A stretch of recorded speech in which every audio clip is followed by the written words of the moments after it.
오늘 모신 분은 IBK투자증권 분당지점 함정남 차장입니다. 안녕하세요. 안녕하세요. 자, 오늘 증시 참 힘든 또 하루였어요. 오늘은 코스피, 이거 반등이라고 해야 되나요? 0.04% 오르긴 했습니다만 코스닥이 또 오늘 대신 또 1% 가까이 빠졌네요. 오늘 시장 어떻게 보셨는지? 반등 아닙니다. 이런 걸 반등이라고 할 수 없고 새해가 시작되자마자 그냥 뭐 쓸려 내려가듯이 시장이 이렇게 훅 소강 상태로 접어들고 있는데 그 접어드는 속도 속에서 이 정도 빠졌으면 브레이크 한번 밟는 날이 오늘이지 않았나라고 생각을 해봅니다. 일단은 뭐 지금 시장은 여러분들이 너무나 잘 아시고 있을 것 같아요. 일단은 제 개인적으로 제가 한 달 만에 인사를 드리니까 간단하게 좀 정리를 해드리면 연말에 삼성전자가 좀 과하게 오버액션을 취한 것이 있고 코스피 지수는 거기에 그대로 같이 반영되고 있으니까 거기에 이제 오너그룹 일가 상속세 매도해야 된다라는 것과 기관들이 그거를 귀신같이 알았는지 어땠는지 계속적으로 매도하고 있다라는 점, 이러한 것들이 삼성전자를 짓누르면서 삼성전자가 좀 의미 있는 가격선까지 조정을 주었고, 그 조정을 주는 과정 속에서 코스피도 좀 그나마 좀 기대를 해봤었던 이러한 기대감을 조금 한번 누르는 템포가 오지 않았나라는 생각이 들고, 코스닥은 좀 다르게 움직이는데 코스닥이 올해 좀 좋게 그나마 나았게 움직였던 곳에서 어떠한 섹터가 좋았습니다 말하기에는 조금 어려운 종목별 업종별 순환매가 가파르게 일어나고 있는데, 여기에 이제 최근에 계속 던져지고 하는 것이 중동발 지정학적 리스크잖아요. 사실은 이것이 지금 증시를 부러뜨릴 만한 악재는 아니다라고 생각을 하고 있고, 수많은 전문가들이 다 같이 얘기를 하고 있지만 우리는 그렇게 얘기했었던 것에 과거에 안 좋은 추억이 있지 않습니까? 러시아가 우크라이나 들어갈 때 다 이렇게 얘기했었는데 그 불똥이 어떻게 튈지 모른다라는 점과 뭐 대만의 총선 이후에 앞으로 일어날 일들, 그 다음에 뭐 솔직히 뭐 이것이 아니다 하더라도 미국 대선을 앞두고 이제 지금 경선 시작되지 않습니까? 그러면 여기에 다양한 변수들을 다 준비해야 될 때 우리나라 지수가 올해 굉장히 좋을 것이다, 이러한 것들을 전망하고 보기는 어려웠을 거거든요. 그래서 그나마 박스권보단 조금 나을 것 같은 기대감은 가져가 볼 수 있지만 지수는 썩 재미가 없을 수도 있다는 것을 연초에 그냥 제대로 얻어맞고 시작하는 느낌. 오늘은 가파르게 빠졌다 하락 속에서 브레이크는 한번 밟아본 그런 날이지 않나 생각이 드네요. 네. 자, 오늘 호재는 별로 안 보인 것 같고, 악재, 뭐 말씀하신 그런 거시경제 그 지표들도 있습니다만은 악재들 어떤 게 있을까요? 뭐 중동국가 얘기를 뭐 어떻게 말씀드려야 될지 모르겠어요. 이것이 이제 중동국가들이 미국과 수싸움을 하겠다라는 것과 누구 손잡는 게 더 유리할지 계산 셈법에 올려놨다라는 것. 그러면 이제 미국이 무력으로 들어가게 되면은 이게 이제 말이 안 되는 얘기로 이걸 어떤 해석으로 해야 될지 모르기 때문에 그 부분에 대해서 골치 아파졌다라는 것을 전제로 이제 또 우리가 고민이 되죠. 지금 당장은 영향이 없지만 대만 선거가 좀 의미가 있었거든요. 삼성전자가 오르는 것을 제가 좀 음모론처럼 억지로 이유를 갖다 붙이는 건지 모르겠지만 시진핑 주석이 반드시 대만을 무력 침공하겠다라는 얘기를 작년 연말에 했었어요. 이 선거를 앞두고 너네 친미 성향 정권 잡으면 우리 너네 때릴 거야 라는 어필을 했었을 때 그때부터 좀 삼성전자가 치고 가기도 했거든요. 그러면 TSMC가 공산화되면 이제 삼성이 수혜를 본다, 뭐 이런 논리도 그 안에 포함될 수도 있었겠지만 그렇게 발언을 한 것이 중국에게는 좀 역풍을 맞았죠.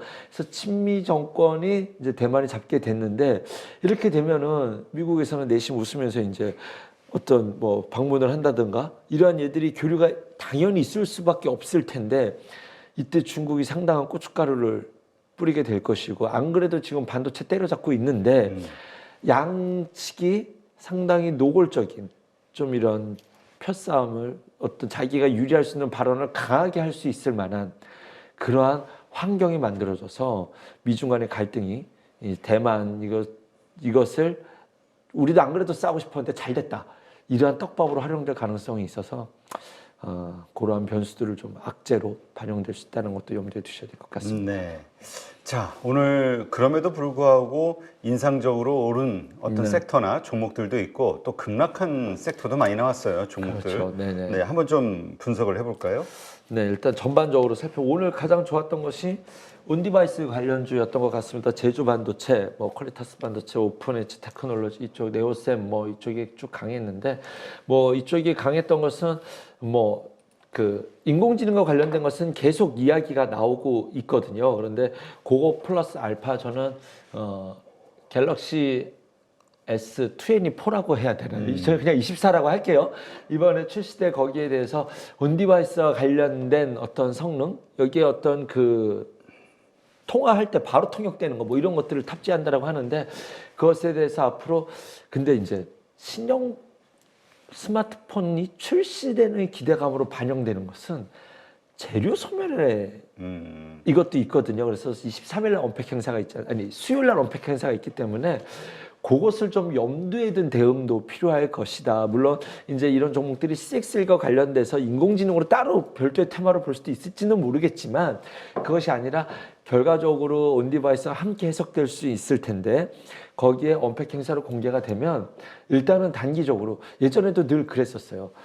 어떠한 뭐 예를 들어서 카메라 때문에 무슨 카메라 부품주들이 올라가서 신형 스마트폰 신제품이 출시될 때 기대감으로 올라갔다가 출시될 때 무조건 조정을 주고 무조건이라고 표현해서 죄송합니다. 근데 일단은 조정을 주고 성공하면 계속 가고 반응이 뜨뜻미지근하면 이제 거기서부터 조정을 주기 때문에 일단은 좀 원팩 행사를 보고 가자라는 심리가 내일은 반영될지도 모른다는 것을 염두에 두고 좀 보셔야 되지 않을까 생각이 들고 오늘 계속 강했던 것은 요즘 최근에 강한 것은 이제 호르무즈 해역과 관련된 지정학적 리스크 이쪽이 이제 해운 물류, 이제 에너지, 가스 관련된 뭐 대성에너지라든가 이쪽 뭐 GS 이쪽까지도 확산되면서 이제 이것 관련돼서 우리는 경험이 있죠. 물류와 관련돼서 네. 코로나 이제 팬데믹과 그 다음에 거기 배가 한번 그 껴있던 적이 문제가 있어서 이것이 이제 엄청나게 물류에 파장을 일으켰었던 것이 경험이 있었기 때문에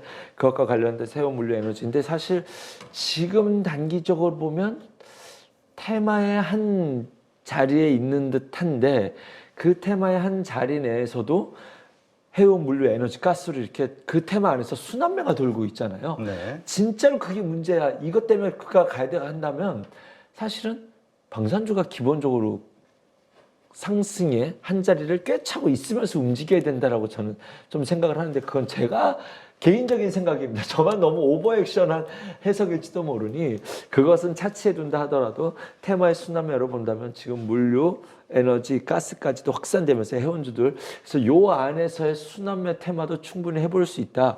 그러면 제 관점에서 여기서 이제 이렇게 되면 방산주는 계속 예의주시해서 좀 지켜보자라고 말씀드리고 싶고 과거에 이런 테마들이 움직였었을 때 다시 한번 움직였었던 플러스 알파를 끼는 테마가 사료주들이었거든요. 네. 곡물 가격 급등할 수 있으니 지금 사료주들 이렇게 돌려봤더니 좀 그런 것을 준비하는 뭐 흐름의 종목들도 눈에 띄어서 여기에 플러스 알파로는 사료주들을 좀 지켜보자라고 좀 새로운 아이템으로 좀 소개해드리고 싶고요. 세 번째는 오늘 6G 관련주들이었습니다. 6G 관련주도 오늘 강한 상승이 있었는데 라이트는 에이스테크 상한가로 마감되는 모습을 봤고 KMW나 에이스텍하고 KMW 네. 물론 좋은 흐름 나와서 네. 정말 그 고점에서 물리신 분들 좀 어떻게 좀 손실 만회가 좀 되셔야 되겠다라는 생각이 들면서도 네. 너무 무서워. 왜 어떤 게 무서우신가요? 예? 어떤 게 무서워? 아니 이 통신 장비주들이 네. 관련해 가지고 이렇게 이슈가 있을 때 확 올랐다가 그 다음에 너무 많이 빠져가지고 무섭도록 빠졌습니다. 정말 무섭게 빠졌어요. 네, 이거 30% 넘게 손실 나신 분들은 무조건 물타기 하셔야 되는 영역이라고 생각하고요. 저는 지금은 투자할 때라고 보고 있습니다. 과거에 5G로 갈 때 5G를 다 한다라고 했었는데 이거 음모론적인 이야기지만 상당히 음모론이 아닙니다, 여러분. 팩트 나중에 뉴스 체크해 보시면 되는데 미국이 화웨이를 잡았었다가 나중에 다시 풀어줬어요. 니네 5G 투자해라. 우리는 6G를 갈 거야. 니네 재투자하게끔 역으로 공격을 했었는데 5G 투자를 중국도 안 했죠. 미국이 5G 투자를 하다가 트럼프 대통령의 공약이었기도 했습니다. 근데 모든 투자가 다 미뤄졌어요. 왜? 6G로 한 번에 가기 위해서. 근데 이제는 6G의 세상이 저는 왔다라고 봐요. 그래서 6G가 갈 때 어떻게 움직이냐면요. 위성과 통신 장비가 함께 움직이는 게 6G예요. 지금 이 통신 장비주들이 가는 거 삼성전자가 투자해서 표준 만든다? 말도 안 되는, 전 이것 때문에 간다라고 보시면 안 돼요. 그럼 뉴스에 휘둘리는 게 됩니다. 제가 지금 바라보는 이 5G 통신 장비주들은 대선 이후에 이제는 인프라 투자를 해야 된다고 생각이 들어요. 6G 더는 늦출 수 없습니다. 왜? 우주항공과 자율주행이라는 것이 중국이 굉장히 높은 기술력까지 갖고 왔기 때문에 미국도 이제는 뭐 6G로 갈 거야, 이제 뭐 한 세월 이렇게 뒤로 미룰 수 없는 세상이 돼버렸고, 이번에 금리 인하를 할 때 금리 인하 수혜주들이 성장주들이잖아요. 네. 그래서 뭐 금리 인하 때문에 수혜를 볼 수 있다는 것은 대부분 섹터에 갖다 바치면 다 수혜를 볼 수 있거든요. 그런데 실제로 금리 인하 사이클의 수혜를 보는 것이 경기 민감주들도 수혜를 볼 수 있거든요. 그럴 때 금리 인하를 왔었을 때 이번에 좀 풍력이 먼저 선반영이 됐다. 그 다음 달에 뭐 원전이라든가 이런 것들이 쭉쭉 있었는데 5G가 저는 가장 앞단으로 빠르게 왔습니다. 그래서 금리 인하 수혜주다 이렇게 해석하지 말고 금리 인하를 기본 베이스로 이제는 정부가 마중물 전략으로서 인프라 사업을 시작해야 될 때 거기에 연장지어서 시작해 볼 수 있는 것이 5G 관련주다. 5G가 예전에는 우리나라가 전 세계에서 가장 앞서 있었기 때문에, 그리고 전 세계가 투자할 걸로 확정지었었다가 모든 것이 올스탑 됐었거든요.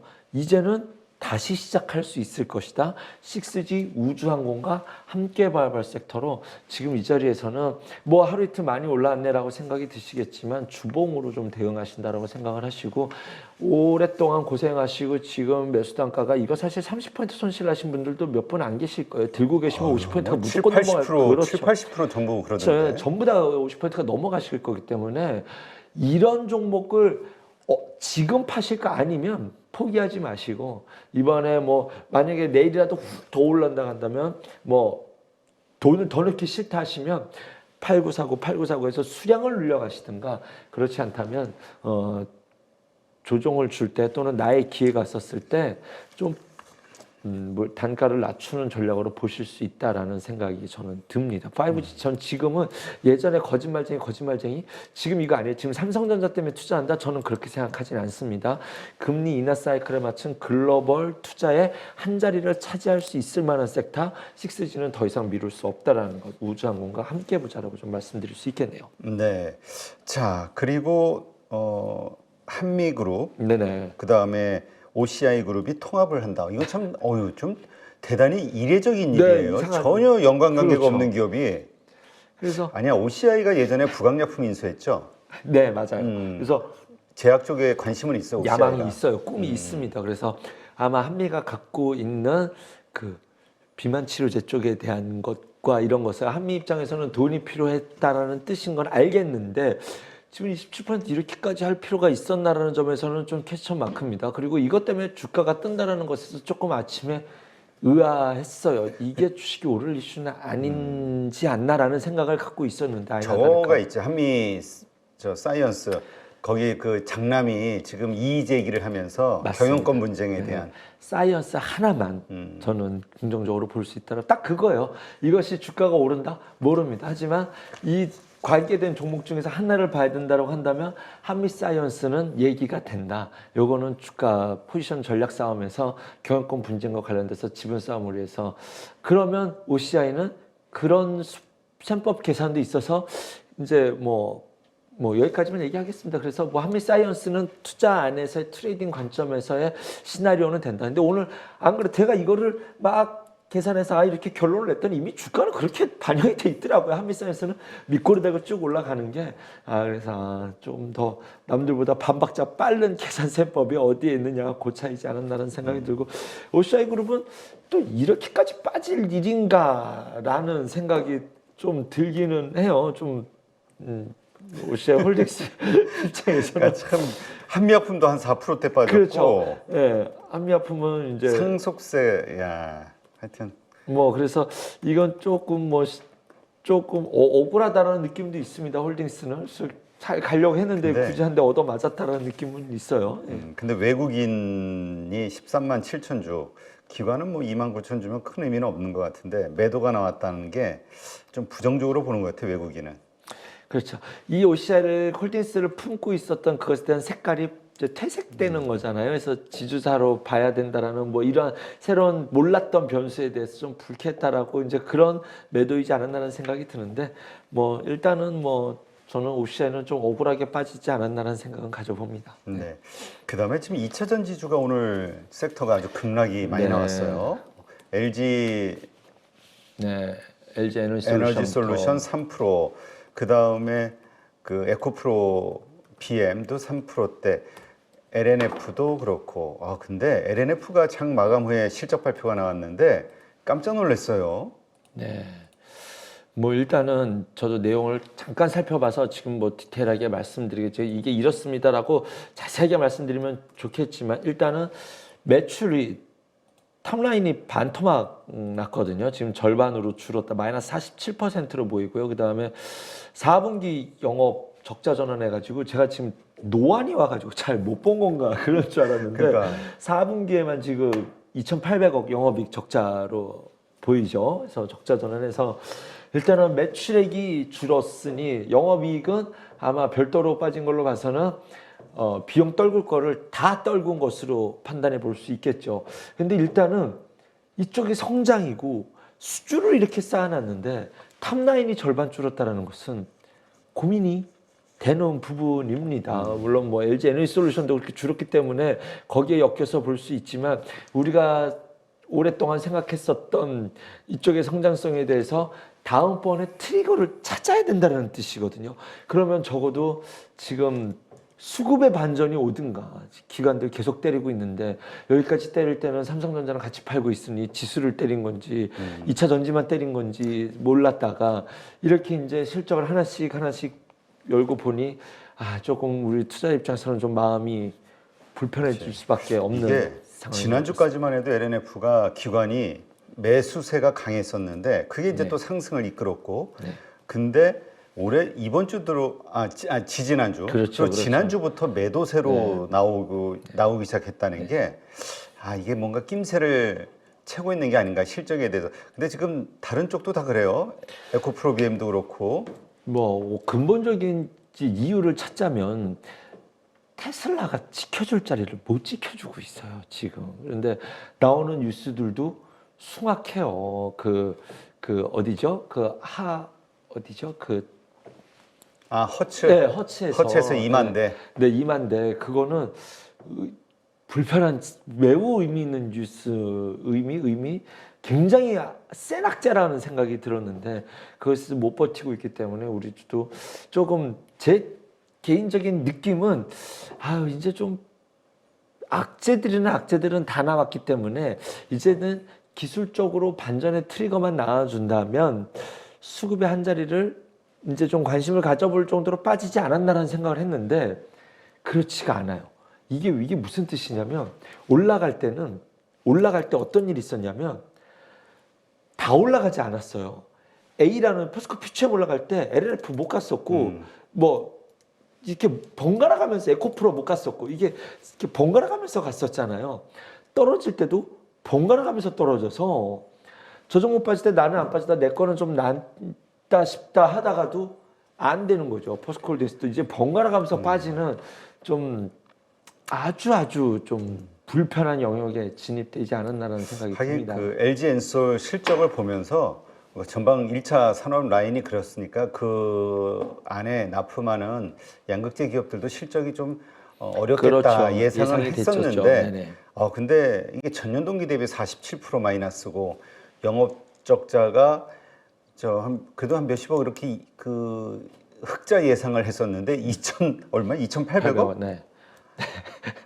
이게 리튬을 이번에 다 악재를 털었는지 이게 아마 이제 분석하는 그렇죠. 뭐 리포트나든가 나오겠지만은 글쎄요 이게 악재 해소로 봐야 될지 참 이거 내일 어떤 식으로 지금 이 해석이 나오게 될지 참 2차 전지 걱정이 대응하시는 되네. 분들에게는 이렇게 말씀드리고 싶습니다. 철저하게 종목별 대응을 하셔야 되지 이것을 어떠한 2차 전지 업황으로 보셨다가는 종목별로 다 다르게 움직이기 때문에 그것에 대해서 뭐 왜냐하면 포스코 퓨처엠, LNF, 에코프로 다 위치가 다 달라요. 그래서 대응 전략이 다른데 2차 전지의 이런 전망으로서 대응하시기에는 조금 어렵죠. 오를 때도 그랬거든요. 그래서 떨어질 때도 어떤 기술적인 대응의 접점들에 대해서 놓고 아니면 2차 전지 전반적인 반전의 트리거를 한번 기대해야 되는데 사실 작년 말에는 좀 있었는데 이번에 좀 올해 들어서 나오는 뉴스들은 조금 불편하다라는 생각이 들어서 기술적 접점의 대응 전략을 종목별로 따로 대응을 하셔야 된다고 말씀드릴 것 같습니다. 알겠습니다. 시간에서 하여튼 많이 빠지고 있는데 네.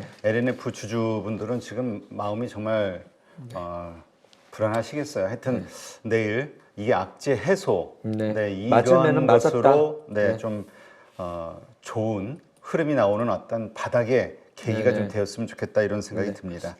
자, 내일장 어떻게 우리가 대비해야 될지 체크 포인트 좀 잡아주시죠. 오늘 미국장이 휴장이지 않습니까? 그래서 뭐 미국장을 기다리면서 특별한 의미를 부여할 수는 없을 것 같고 오늘 수급 보면 지금 시장은 철저하게 좀 이제 수급 기관들이 이제 좀 코스피의 방향성을 좀 잡고 있지 않나라는 생각이 듭니다. LNF의 실적 발표까지 나와서 2차 전지는 좀 이것을 통해서 바닥을 대충 이제 나올 악재 다 나왔다 좀 이런 방향성을 잡았으면 좋겠는데 다시 한번 말씀드리지만 종목별로 다 대응해야 되는 지지선과 이런 라인들이 다 다르기 때문에 종목별로 대응하셔야 된다고 좀 말씀을 드리고 싶고요.